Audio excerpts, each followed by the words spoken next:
Huawei. Hi, this is Brad Linder with Liliputing, and this is the Huawei MateBook 13, which is a new laptop that's coming in January 2019 for about $1,000 and up. It has a 3:2 aspect ratio display. It's a 13-inch 2160 by 1440 pixel screen with IPS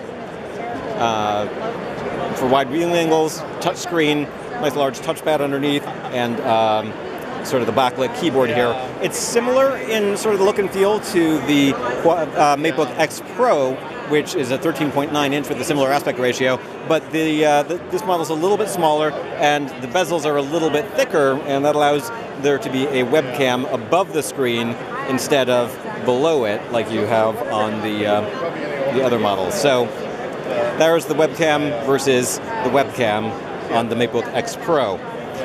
It's a thin and light machine that has a 42 watt-hour battery. Not a lot of ports. There's a USB Type-C port and a headset jack over here, and a second USB Type-C port on the other side, and that's pretty much it. I don't believe it. There's a power button up here, and that's about it in terms of your input and output.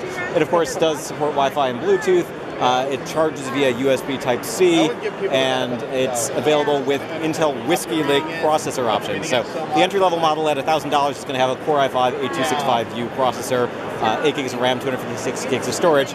Or for about $1,300, you can opt for a more powerful version that's going to have a Core i7 Whiskey Lake processor and 512 gigs of RAM and NVIDIA GeForce MX 150 graphics. So that's a sort of quick look. It's got an all-metal design. It's a nice-looking device. The lighting in here isn't really the most flattering, and it's not connected to the internet, so I can't show you a lot of demonstrations of functionality. But it's a nice-looking little machine that is the MateBook 13, coming soon to the United States. Was announced recently in China, and this is Brad Linder with Liliputing, taking a look at Huawei's latest laptop.